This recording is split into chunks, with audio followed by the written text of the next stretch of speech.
예, 새해를 우리가 힘차게 시작했으면 좋겠습니다. 하나님의 말씀, 오늘 주의 발자취를 따라서 우리가 한 걸음 더 내딛게 하소서라고 하는 이 말씀 가지고 오늘 본문을 잡고 또 말씀을 전합니다. 많은 그리스도인들이 좋아하는 사람 중에 헨리 나우엔이라고 하는 사람이 있습니다. 이분은 예수의 사제였습니다. 자신의 삶을 통해서 현대인들에게 보여주신 그 헌신과 그로 인한 영향력을 부인할 사람은 그렇게 많지 않습니다. 그의 책들을 통하여서도 우리가 많은 영향력을 받고 있는 것을 우리는 알고 있죠. 그는 활한 사람이었습니다. 그 어릴 때 신동 소리를 들었습니다. 32세에 그 교수가 됩니다. 교수가 되어서 생활을 하다가 하버드 대학의 신학교 교수로 임명을 받고 그렇게 교수직을 하다가 교수 생활을 하다가 그 삶을 내려놓죠. 그러다가 캐나다 우리가 잘 알고 있는 라르시 공동체라고 있습니다. 발달장애인들이 모여있는 공동체입니다. 라르시 공동체에 들어가서 그 공동체 친구들과 함께 어우러져서 그곳에서 삶을 마감하게 되죠. 53세에 들어가서 64세의 일기로 생을 마감합니다. 사람들이 생각하죠. 야, 저렇게 삶의 최고의 정점에 이르렀던 그 삶을 다 포기하고 몇 명 되지도 않은 저 발달장애인들과 함께 인생을 보낸다는 것이 이게 참 쉬운 일이냐. 어떤 사람들은 그를 비난했어요. 저건 사람들에게 보여주기 위하여서 저렇게 하는 것이겠지. 영웅심에 불과한 것이다 라고 이렇게 사람들이 폄하하기도 했습니다. 그의 결정이 또 그의 행동을 비난하는 사람들이 참 많았지요. 그를 비난하지는 않겠지만 우리는 그의 책을 통하여서 그를 보고 느끼고 했던 우리는 그를 비난하지는 않겠지만 우리가 이런 생각을 해봅니다. 그래도 그 사람은 훌륭한 사람이니까 그가 예수의 사제였으니까 가능했을 거다라고 이렇게 생각할 수가 있습니다. 특별한 사람이었으니까 아마 특별한 일들을 그렇게 특별한 삶을 살았던 것 아닐까라고 이렇게 생각을 합니다. 그러면서 우리와 좀 차별화를 하죠. 우리는 할 수 없어요. 우리는 그렇게 못해요. 라고 하면서 그 특별한 사람이 특별한 삶을 산 것처럼 그렇게 좀 이렇게 차별을 하려고 합니다. 그래서 우리는 그런 사람들은 성자가 아니겠냐라고 이렇게 이야기를 하죠. 여러분, 세상에서 성자라고 불리는 사람들은 과연 어떤 사람들이 성자겠습니까? 야, 저 사람 참 훌륭한 사람이다. 참 대단한 사람이다. 라고 이렇게 불리는 사람. 마치 오늘 헨리 나우엔처럼 우리에게 그렇게 여겨지는 사람들, 성자라고 불리는 사람들이 여러분 어떤 사람들이 성자겠습니까? 성경에서 가르치는 인간의 본성을 전제한다면 성자들이란 마음이 깨끗하고 욕심이 없고 정결한 사람들이 아닙니다, 여러분. 그 사람들도 여전히 마음속에 욕심이 있고 욕망이 있고 욕구가 있는 그런 사람들입니다. 그러나 그것을 절제하려고 끊임없이 노력하고 애써온 사람들을 우리가 성경의 기반을 봤을 때에 성자다라고 불릴 만하다라고 이렇게 볼 수가 있는 거죠. 훈련에 의해서였던 아니면 강력한 어떤 동기로 인해서였던 마음속의 욕망을 절제하는 그 절제가 가능했던 사람들을 우리가 성자다라고 이렇게 부를 수가 있는 것이죠. 헨리 나우엔이 여러분 이런 말을 했습니다. 그의 책에서 현대 기독교인들이 빠지기 쉬운 유혹 3가지가 있다라고 이렇게 이야기를 합니다. 현실적이 되어라, 멋있게 보여라, 힘이 역시 최고다. 이 유혹에 그리스도인들이 빠진다고 합니다.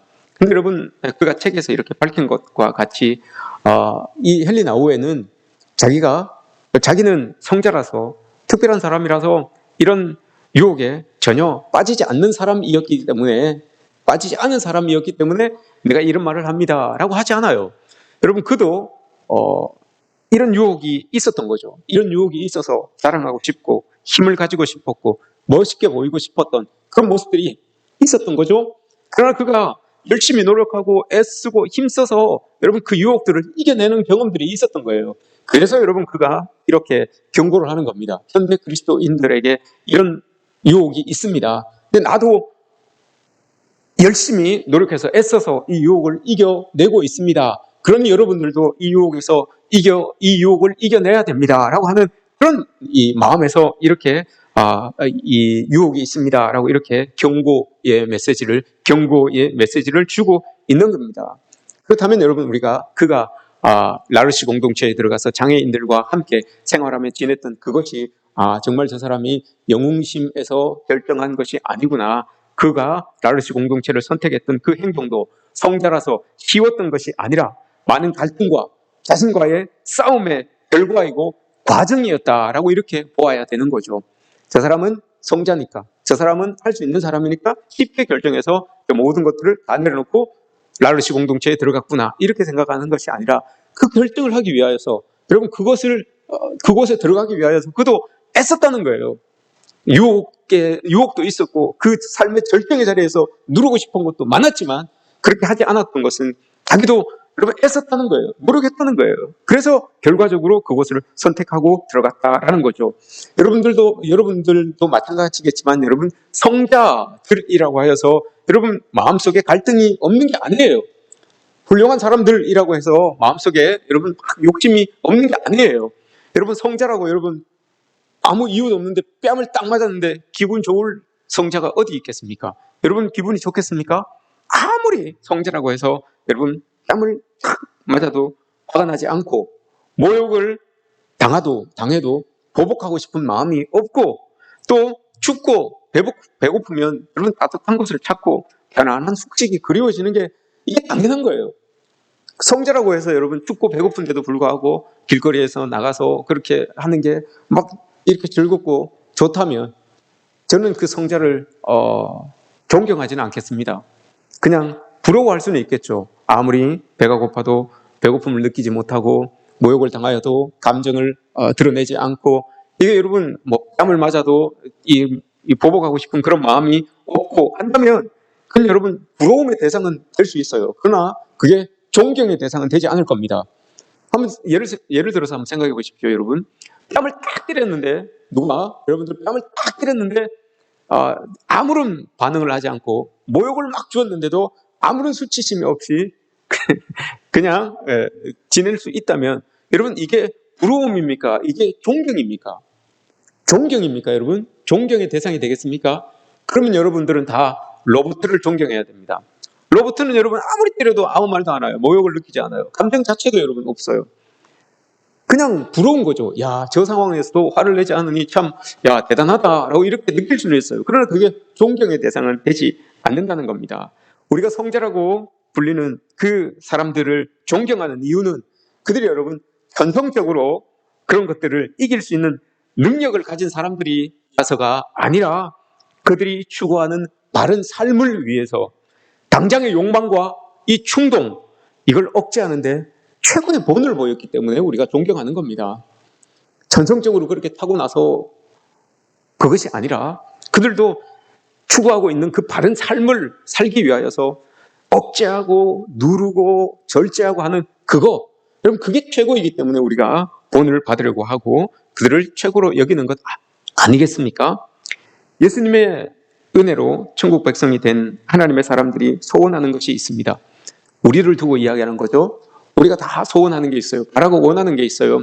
우리도 참 예수님을 본받고 예수님처럼 살고 싶다라고 이렇게 많이 마음속에 담고 있습니다. 여러분 모두 그렇지 않습니까, 여러분? 하나님을 따라서 예수님처럼 그렇게 살고 싶다. 예수님을 본받고 살고 싶다라고 이렇게 말하며 또 마음속에 다지는 사람들이 많아요. 근데 여러분 정말 예수님을 닮고 싶으십니까?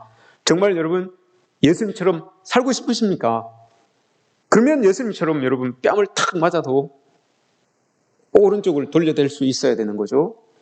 모욕을 당하여도 그것을 참아낼 수 있어야 되는 겁니다. 여러분 어떤 경우에는 진심으로 우리가 정말 예수님을 따라서 예수님을 본받고 살고 싶습니다라고 이렇게 말하지만 어떤 경우에는 진짜 본받으려고 하기보다는 흉내만 내려고 하기도 합니다. 흉내를 낸다는 것은 여러분 어떤 의미이겠습니까? 정말 주님처럼 살고 싶은 의지는 없는데 흉내를 내므로써 다른 소정의 목적을 이루려는 의도가 있다는 겁니다. 그게 흉내내기입니다. 진심에는 의지가 있지요. 그러나 흉내내기에는 의도가 있습니다. 우리는 예수님의 은혜로 하나님의 백성 되었기 때문에 우리의 입에서 나오는 하나님을 본받고 싶습니다. 예수님을 따라가고 싶습니다 라고 이렇게 이야기할 때는 여러분 의지가 있어야 되는 거예요. 어떤 의도가 있어서는 안 되는 거죠. 의도가 있다면 그것은 흉내내기입니다. 흉내내기와 본받기에 다른 점이 있다면 진실로 그렇게 따라해 보겠다는 마음이 있는 것과 그것을 따라하고자 하는 마음은 없는데 따라함으로써 다른 목적을 이루고자 할 때 그게 여러분 흉내내기입니다. 우리가 주님을 본받으려고 할 때 다들 여러분 주님의 능력을 본받기를 원하죠. 그러나 주님의 용서와 주님의 인내하심과 주님의 용서의 길을 여러분 가려고 하지 않습니다. 주님께서 베풀어 주셨던 그 능력 이런 것들은 여러분 다 본받기를 원하죠. 그러나 예수님께서 그 십자가에 달리시면서까지 사랑하셨던 그 사랑, 참으셨던 그 인내, 용서하셨던 그 용서 이런 것들은 여러분 우리가 잘 본받으려고 하지 않습니다.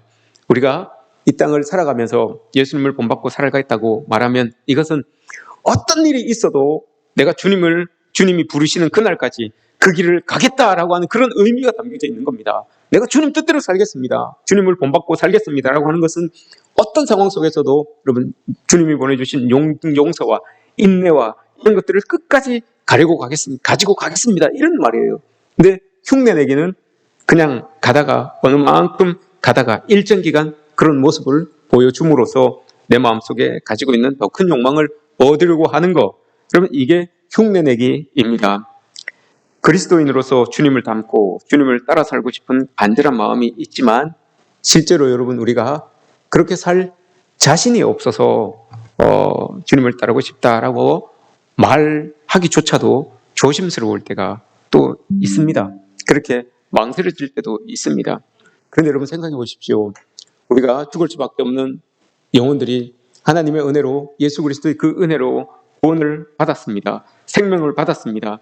그렇다면 그 생명을 주신 주님을 진심으로 사랑한다고 고백하여서 이렇게 예배당에 모여서 하나님 앞에 예배드리고 있는 이들 마음에 예수님을 본받아 살겠습니다라고 하는 그 마음이 없는 것은 여러분 더 의아한 것 아닙니까?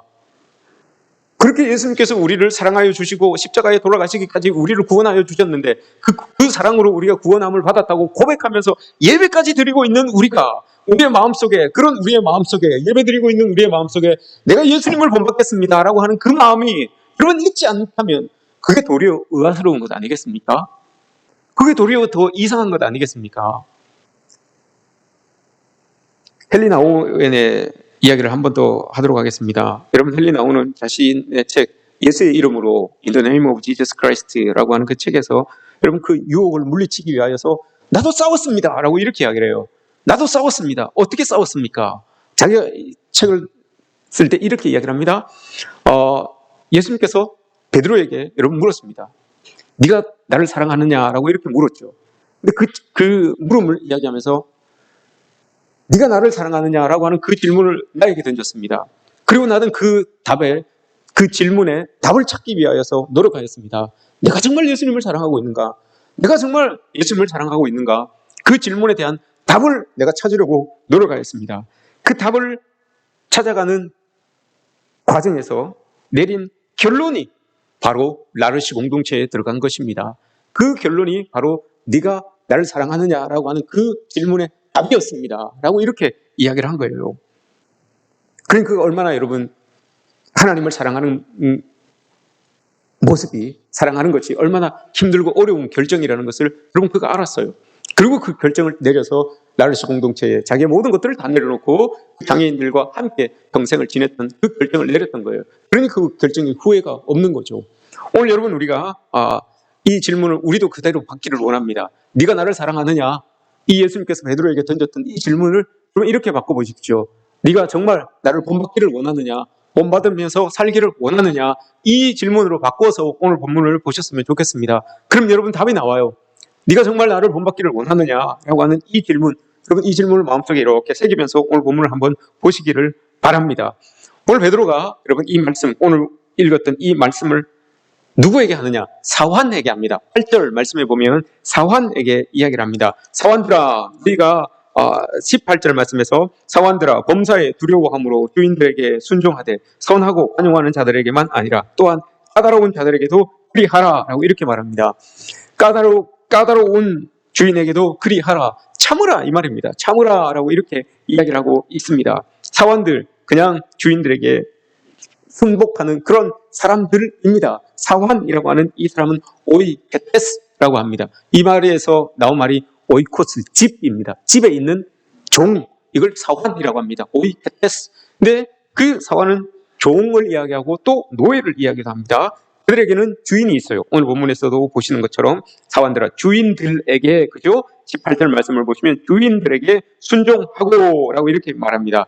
근데 여러분, 이 주인에게는 주인들인데 주인들 속에는 참 좋은 주인도 있어요. 참 좋은 주인도 있는데 오늘 본문에서 이야기하고 있는 본문은 까다로운 주인이에요. 까다로운 주인은 여러분 그냥 성격이 까다로워서 매사에 철저하고 잘못을 용납하지 않는 그런 사람을 말하지 않습니다. 까다로운 주인, unreasonable, 이유 없이 때리는 사람이에요. 이유 없이 자기를 핍박하는 사람이에요. 이 주인이 종인데, 내가 저 주인의 종인데, 내가 저 주인을 위해서 노력하는데 이유 없이 그냥 나를 때리는 거예요. 이유 없이 나를 핍박하고 이유 없이 나를 그냥 지나가면서 심심하면 그냥 한 대씩 툭툭 때리는 그 주인이에요. 오늘 이야기하고 있는 이 주인이. 근데 베드로가 그 주인 밑에서 일하고 있는 사환을 보고 참아라라고 이렇게 이야기를 합니다. 참아라라고 이렇게 말하고 있어요. 때리고 학대하고 괴롭히는데 그런데도 불구하고 참아라라고 이렇게 말합니다. 여러분, 억울할 때 참고 그럴 가치가 없어 보이는 상대방을 존경함으로 순복하는 것, 이게 여러분 얼마나 어려운 일인지 우린 잘 압니다. 저를 가치가 없는 사람인데도 불구하고 그 사람에게 순종하고 그 사람을 존경하면서 따라간다는 게 여러분 정말 어렵다는 것을 우리가 너무너무 잘 압니다. 그런데 여러분, 베드로가 참으라라고 이렇게 이야기를 해요. 참으라라고 이렇게 말하고 있습니다. 베드로가 여러분 그렇게 말하는 이유는 오늘 말씀에서 이야기하죠. 그리스도가 그렇게 하셨기 때문에, 그리스도가 그렇게 하셨기 때문에 너희들도 그렇게 해라라고 이렇게 말씀을 하고 있습니다. 주님을 본받는 삶을 살기 위해서 참으라라고 이렇게 말하고 있습니다. 베드로의 말이 여러분 이게 율법적인 그런 교리가 아닙니다. 의무로 참으라라고 이렇게 말하는 게 아니에요. 사원들은 종이라고 하였습니다. 그 종들은 여러분 힘이 없어요. 힘이 없는 사람들에게 참으라라고 하는 말은 잔인한 말입니다, 여러분. 참으라라고 하지 않아도 힘이 없기 때문에 여러분 참지 않아도 딱히 할 것도 없어요. 그죠? 힘이 없는 사람이 뭘 하겠습니까?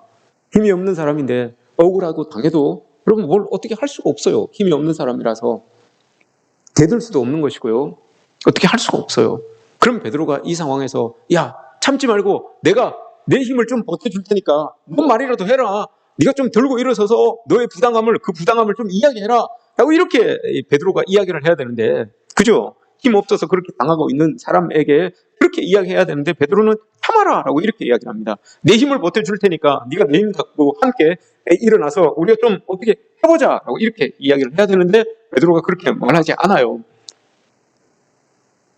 여러분, 힘 없는 사람에게 참으라 라고 하는 이 말이 그러면 얼마나 모욕적인 말인지, 자신의 연약함이나 인격적 자신의 힘 없음으로 인해서 느끼는 좌절을 생각해 볼 때 정말 참으라라고 하는 이 말이 그럼 얼마나 치욕스러운 것인지 안다면 약한 사람들에게, 고난당하는 사람들에게 참으라라고 하는 이 말을 쉽게 할 수 없습니다.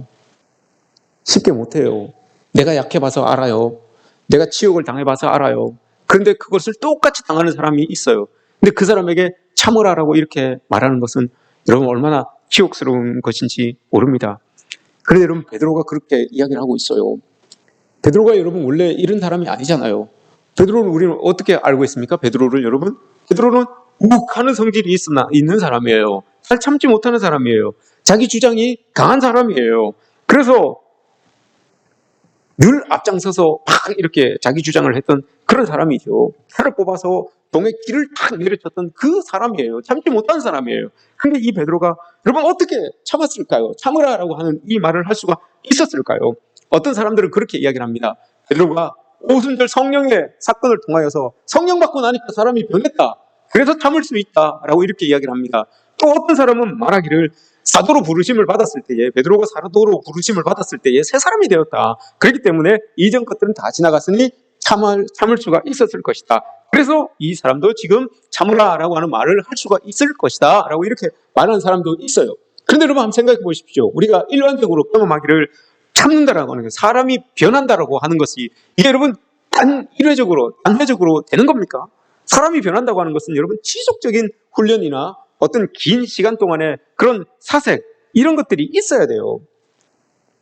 그냥 특별한 계기가 변화의 기회를 제공하는 것은 맞아요. 특별한 계기가 있어서 내가 바뀌어야 되겠다라고 하는 마음은 다질 수가 있어요. 그런데 마음을 다진다고 한순간에 바뀌어지지 않아요. 변화되기 위하여서는 많은 노력이, 많은 시간이 투자가 되어야 되는 거예요. 한 번에 변하는 것은 아니라는 것을 우리가 알아요. 어떤 사색이나 긴 시간의 훈련이 있어야 되만 변한다는 것을 우리는 알고 있죠. 베드로가 억울한 일을 당한 사람에게 참으라라고 하는 지금 이 시점에, 베드로는 지금 여러분 예수님의 사역을 감당하고 있는 사람이에요. 그러니 베드로도 그 참으라라고 하는 이 말을 하기까지 베드로도 오랜 기간 사색과 오랜 기간 훈련과 이런 것들을 통해서 지금 이 말을 하고 있다라는 것을 우리가 알 수가 있는 거죠. 그래서 여러분 베드로 전후서를 살펴보시면 베드로가 자주 한 말이 있어요. 생각하라입니다. think, 생각하라. reminding, 해봐라. remembering, 해봐라. 하나님께서 우리에게 베풀어 주신 은혜가 얼마나 큰지 니들 자꾸 머릿속으로 떠올려라. 자꾸 마음속에 새겨라. 생각해라. 그거 생각하면 참아낼 수 있다. 그거 생각하면 하나님의 길을 걸어갈 수 있다라고 하면서 여러분 그 말을 자주 해요. 생각해라. 생각해라. 생각해라라고 하고 한 문단을 주르륵 이야기하고, 생각해라라고 하고 한 문단을 또 주르륵 이야기해 나가는 이 베드로의 모습을 우리가 이 베드로 전후서에서 볼 수 있어요. 베드로가 여러분 왜 생각하라라고 하는 이 말을 자주 했을까요? 베드로에게는 여러분 잊지 못할 사건이 하나가 있었어요. 베드로가 어느 날 예수님과 함께 있었는데 예수님께서 대제사장의 집에서 신문을 받게 됩니다. 느닷없이 갑자기 예수님께서 끌려가셨어요. 그래서 베드로가 여러 방법을 선택하여서, 여러 방법을 통하여서 대제사장의 집에 들어갑니다. 그래서 그곳에서 일어나는 일들을 다 봐요. 예수님이 과연 끌려가신 예수님이 과연 어떤 일들이 일어날까, 그걸 다 보고 있어요. 사람들이 여러분 주님을 조롱합니다. 아까 사환이 주인에게 이유 없이 맞았던 것처럼, 이유 없이 조롱당했던 것처럼 예수님께서 그 사람들에게, 예수님을 끌고 간 사람들에게 조롱을 당합니다. 그냥 이유 없이 맞기 시작합니다. 그런데도 불구하고 예수님이 아무 말을 하지 못해요. 아무 말을 하지 못하고 때리면 때리는 대로, 욕하면 욕하는 대로, 조롱하면 조롱하는 대로 그걸 다 받고 계세요. 베드로가 여러분 그걸 보고 있으면서 속에 천불이 났어요. 속에 억울했죠. 아니 왜 예수님이 저렇게 당하고 있는 거야? 자기 벌떡 일어나서 여러분 버럭 소리라도 지르고 싶었어요. 아닙니다. 예수님이 거짓말을 한 게 아닙니다. 예수님이 거짓으로 한 것이 없습니다. 당신들이 이야기하고 있는 것이 다 잘못된 겁니다. 라고 이렇게 벌떡 일어나서 억울한 마음에 이야기하고 싶었어요. 예수님을 대변해주고 싶었던 그런 마음이 있었겠죠. 그런데 여러분 베드로가 일어나지 못했어요. 베드로가 벌떡 일어나서 여러분들이 이야기하고 있는, 당신들이 이야기하고 있는 모든 것들이 다 거짓됩니다. 우리 예수님은, 우리 주님은 세상 속에서 그렇게 행하지 않으셨습니다. 라고 이렇게 말하고 싶었는데, 윽박 지르고 싶었는데 그렇게 못했어요. 왜 여러분 그렇게 못했을까요? 베드로가 왜 그렇게 못했을까요? 무서웠어요. 베드로를 알아본 사람들이 너도 저 사람과 같은 편이구나 라고 했을 때 여러분 베드로가 예수님을 저주하면서 그 자리를 떠나갔어요. 이게 약자의 서름입니다, 여러분. 이게 약자의 한계예요. 힘이 없는 사람의 한계입니다. 베드로가 나도 그런 일을 당할까봐, 나도 예수님처럼 저런 일을 당할까봐, 나도 손해를 볼까봐 이를 악물고 여러분 일어서서 그 자리를 도망해 버렸습니다. 울분을 삼키면서 그 자리를 뛰쳐 나갔던 거죠. 이게 약한 자의 한계였습니다. 예수님도 그렇고 자기 자신도 그렇고 억울했지만 힘이 없어서 참아야 되는 줄 알았어요. 그래서 참는 줄 알았어요. 그리고 나중에 베드로가 여러분 부활하신 예수님을 만났습니다. 세상에. 그 예수님을 만나고 보니까, 부활하신 그 예수님을 만나고 보니까 여러분 예수님이 만왕의 왕이셨어요. 만주에 주셨어요. 세상을 통치하시는 하나님의 진실된 하나님의 아들이었어요. 그런데 그분이 참으셨던 거예요. 그걸 깨달은 거예요, 베드로가. 아니, 나는 정말 힘이 없어서 예수님이 아무 말씀 안 하시고 그곳에서 참고 계셨던 줄 알았는데, 아무것도 할 수 없어서 그곳에서 그냥 맞고만 계셨는 줄 알았는데, 나처럼 자기처럼 그렇게 할 줄 알았는데, 혹 손해를 볼까 봐 힘이 없어서 말 한마디 못하고 그렇게 있었는 줄 알았는데, 보니까 여러분, 그분이 만왕의 왕이셨어요. 만주에 주셨어요. 세상을 다스리시는 하나님의 아들이신 거예요. 그 사람이 여러분 그 자리에서 매를 맞으면서 조롱을 당하면서 참으셨던 거예요. 주님의 그 영광과 능력을 확인하고 난 후에 대제사장의 집에서 억울하게 매를 맞고 수모를 당하셨던 그 주님의 모습이 베드로의 몸에 온몸에 전율이 느껴지도록 여러분 다가온 거예요. 그래서 베드로가 여러분 깨닫게 된 겁니다. 그리고 베드로는 그 부활의 증인으로 살아가면서 날마다 그걸 생각했어요. 날마다 그걸 떠올렸어요. 고난 가운데 견디면서 십자가의 길을 가시고 영광스럽게 부활하신 그 주님처럼 나도 살고 싶다. 내 마음에도 나도 그런 예수님의 모습이 있었으면 좋겠다. 이걸 늘 생각하고 다짐하고 실천하고 살았던 사람이 베드로였어요. 그래서 여러분 지금 이 자리에서 베드로가 참으십시오라고 하는 말이 나오는 거예요. 나도 옛날에 힘이 없을 때 나도 그런 일을 당해봤는데, 그때는 정말 이게 예수님도 그랬었는 줄 알았는데 그게 아니더라고요. 예수님도 그 자리를 박차고 일어날 수 있는 능력이 있었는데도 불구하고 참고 있었어요. 근데 보니까 이유가 있었습니다. 왜 그러셨느냐? 오늘 말씀에서 이야기하고 있는 겁니다. 19절 말씀부터 이야기하죠. 부당하게 고난을 받아도 하나님을 생각함으로 슬픔을 참으면 이는 아름다우나. 여러분 쭉 뒤에 있어요. 왜 그렇게 하셨는지 나오지요. 24절, 친히 나무에 달려 그 몸으로 우리 죄를 담당하셨으니 이는 우리로 죄에 대하여 죽고 의에 대하여 살게 하려 하심이라. 알고 보니 우리가 죄에 대하여서는 죽고 의인으로 다시 살게 하기 위하여서 예수님께서 그걸 참고 계셨다는 거예요. 베드로가 그걸 깨달은 거예요. 그러니 여러분 그걸 생각할 때마다 마음속에 그걸 아로새기는 거예요. 아, 그때 예수님이 나를 살리기 위하여서 그것을 참으셨지, 나를 살리기 위하여서 그 십자가에서 돌아가셨지. 그걸 여러분 마음속에 아로새기면서 그렇게 베드로가 살고 있는 거예요. 베드로는 지금 단지 그냥 교리적인 이야기를 하고 있는 게 아니에요. 자기는 지금 목격한 걸 이야기하고 있는 거예요. 그 목격한 걸 오늘 말씀에서 이야기하잖아요. 오늘 죄에 대하여서 죽고 의에 대하여서 살도록 하기 위함이었다 라고 이렇게 말합니다. 그걸 깨닫고 나니까 그 주님의 사랑이 절절하게 마음속에 들어오는 거예요. 아, 우리 주님이 저 십자가에 달리실 때 우리를 사랑하셔서 인내하시고 저곳에 달리셨구나. 그냥 힘 없어서 약자의 한계로 그냥 당하신 것이 아니라 우리를 사랑하셔서 저곳에 달리셨구나. 이걸 여러분 느끼니까 이게 마음속에 절절히 느껴지는 거예요, 이 베드로가. 그래서 여러분 그 생각함과 참음이라고는 전혀 어울리지 않는 그 베드로가 여러분 이제는 예수님을 위하여서 참습니다. 예수님의 길을 가기 위하여서 여러분 참아요. 사랑으로 그 일들을 행해 나아가는 것을 보게 됩니다. 여러분 이렇게 어쩔 수 없는 참음이 아니라 백성을 향한 하나님의 사랑이라는 것을 베드로가 깨닫고 자기도 주님처럼 살고 싶다라고 하는 그 마음이 마음속에 꽉 박힌 거예요. 예수 그리스도의 은혜를 입은 사람들 아닙니까? 우리 모두가 다. 십자가의 사랑을 입은 사람들 아닙니까? 우리가 다.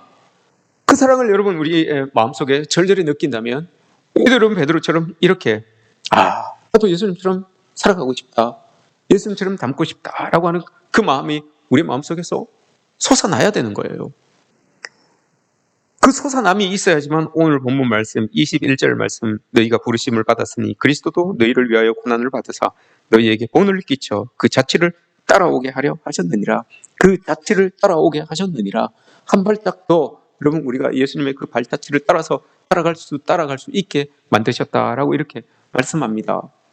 여러분 예수님처럼 살아가는 게 쉽지 않습니다. 예수님처럼 오늘 우리 1년 동안 표로 삼고 가야 할 저 표를 지키기가 여러분 결코 녹록지 않습니다. 왜냐하면 예수님처럼 여러분 이유 없이 당해야 되는 고통들이, 고난들이, 어려움들이 우리에게 다가올 수 있어요. 이유 없이 단지 예수님을 믿는다는 그것 때문에 여러분 이런 어려움이 우리에게 다가올 수 있어요. 그럼에도 불구하고 그것을 참아낼 수 있는, 그것을 참고 한 걸음 더 나아갈 수 있는 이유는 예수님이 나를 사랑하셨던, 그 십자가에 돌아가셨던 그 사랑으로 나를 사랑하셨던 그 사랑이 있구나라고 하는 것, 이게 깨달아질 때 여러분 우리가 한 걸음 더 나아갈 수가 있는 거죠.